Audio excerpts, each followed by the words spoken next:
រដ្ឋាភិបាលថៃខ្លួនឯងឬក៏កងទ័ពរបស់ថៃខ្លួនឯងត្រូវតែចាញ់គំនាបការគៀបសង្កត់របស់នាយទុនពីនាយទុនរស់ស៊ីចិញ្ចឹមនាយទុនវាថ្លែងសន្ទរកថាខ្ញុំរស់ស៊ីចិញ្ចឹមរដ្ឋ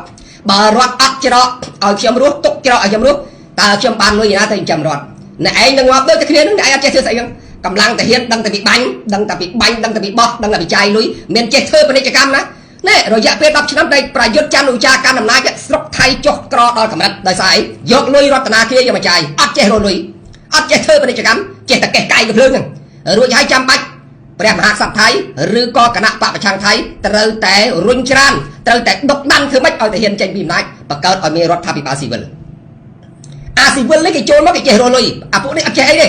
អំនួតអួតអាងគិតតែពីរឿងបាញ់បកតអមិត្តជុំវិញប្រទេសណាថ្ងៃនេះនិយាយក្នុងនាមពលរដ្ឋមិនមែនក្នុងនាមប្រធានគណៈបកដំណើរឈ្មោះទៅមុខទេថ្ងៃក្រោយទៅកិច្ចការរបស់យើងទៅធ្វើអារឿងកិច្ចការបរទេសប៉ុន្តែក៏ចង់បញ្ជាក់ថាថៃជារបៀបរបស់គេធ្វើអញ្ចឹងការបិទព្រំដែនជាឯកតោភាគីមិនផ្ដល់ព័ត៌មានឲ្យកម្ពុជាគេហៅថារដ្ឋាភិបាលឬក៏គេហៅថារដ្ឋទំនើងរដ្ឋទំនើងរដ្ឋចឹងរដ្ឋទំនើងណាបិទក៏បិទទៅបើកក៏បើកទៅបាទហើយសាកមើលកម្ពុជាវាផលប៉ះពាល់វាមិនអត់ទេប្រទេសក្រហើយនិយាយមួយម៉ាត់ទៅយើងថាប្រទេសយើងក្រអត់ចុះព្រោះយើងនិរទេសខ្លួនទៅធ្វើការចំណាក់ស្រុកទៅធ្វើការស្រុកគេចាត់ទុកថាយើងក្រហើយឬមួយក៏យើងសម្រេចចិត្តមិនធ្វើស្រុកយើងវាប្រាក់ខែថោកទៅធ្វើស្រុកគេវាបានថ្លៃអីចឹងទៅណា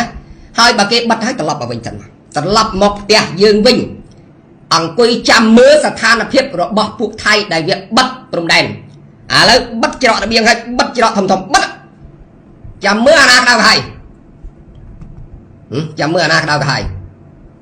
ណានេះគឺជាការគៀបសង្កត់កម្ពុជា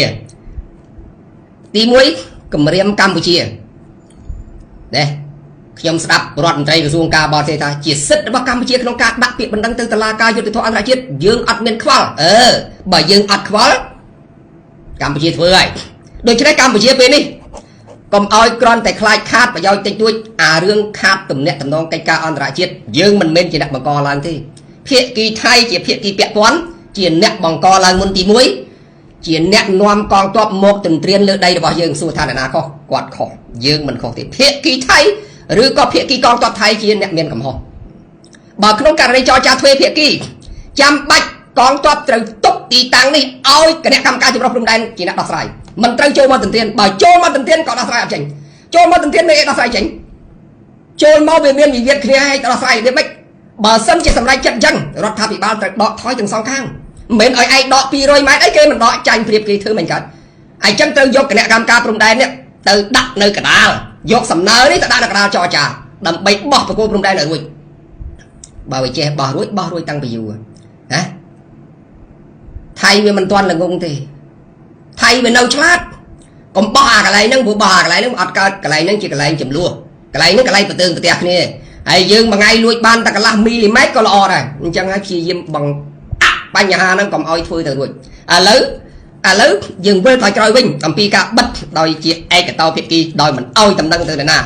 ជារដ្ឋតំណែងមួយជាពលរដ្ឋតំណែងជាកងទ័ពតំណែងមួយទប់ស្កាត់ទី1កុំដកកម្លាំងកងទ័ពថយ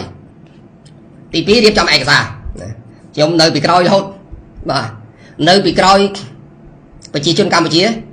នៅពីក្រោយរាជរដ្ឋាភិបាលបាទធ្វើម៉េចដាក់ឲ្យបានដល់ ICJ ទោះបីរដ្ឋាភិបាលត្រូវបានពួកកងទ័ពធ្វើរដ្ឋប្រហារក៏ដោយនិយាយលើកទី3ទី4ណាវីដេអូនិយាយច្រើនពេកគេចង់ចេញមកកុំយកយល់ការធ្វើរដ្ឋប្រហាររបស់កងទ័ពទៅលើរដ្ឋាភិបាលថៃវាជារឿងផ្ទៃក្នុងរបស់គេជារឿងគេធ្វើអីធ្វើទៅបងប្អូនជាតិសាសន៍គេនិយាយភាសារបស់គេណាគេមិនមែនទៅសម្លាប់ជាតិសាសន៍គេទេគេគ្រាន់តែដកអំណាចរដ្ឋាភិបាលរួចហើយយកអំណាចមកកាន់ខ្លួនឯងដើម្បីធ្វើសិទ្ធិស្វ័យសម្រេចខ្លួនឯងបើគេដឹងតែរដ្ឋាភិបាលវាទន់វាជ្រៃវាខ្សោយធ្វើអីវាមិនឈ្នះខ្មែរអញ្ចឹងគេដកឲ្យរឿងគេដករឿងរបស់គេកុំយកមโนសញ្ចេតនាទៅរស់ស៊ីជាមួយសត្រូវខ្ញុំបាននិយាយពីវីដេអូមុនអត់ទេគោលជំហររបស់យើងច្បាស់ពិតប្រាកដខ្ញុំអានសម្លេងរបស់សម្ដេចបវរមាន4ចំណុចនៅតែដាក់ពាក្យប្តឹងទៅតុលាការយុត្តិធម៌អន្តរជាតិចរចាក៏នៅតែចរចាវាត្រូវអញ្ចឹងចរចាដើម្បីអីបញ្ជា ពីសង្គ្រាមព្រោះយើងអត់ចង់ធ្វើសង្គ្រាមទេបើធ្វើសង្គ្រាមឲ្យយកឈ្នះយកចាញ់គ្នាវាគ្មានពេលឈ្នះពេលចាញ់ទេវាមិនមែនដូចពេលមុនទេណាវាមិនមែនដូចពេលមុនលើកជាកងទ័ពមកឡោមព័ទ្ធរាជធានីលង្វែករាប់ឡោមព័ទ្ធរាជធានីដងមិនមែនទេឥឡូវមានកភ្លើងហើយកភ្លើងគ្មានភ្នែកទេវាមិនមែនឯងមកពាក់អាវដៃស្បៃស្ពាន់ណាដូចកាលពីមុនទេឥឡូវនេះម៉ាំងធ្លុះម៉ាំងធ្លាយសារ៉េបដេហ្នឹងប៉ាំងដាច់ខ្លួនបាត់ហ្នឹងណាវាមិនដែលឯងទៅសូត្រអាគមមុនគាថាអ៊ុំអាមេណានឹងអាចការពារបានទេវាគ្រាន់តែដាស់កម្លាំងចិត្តទេ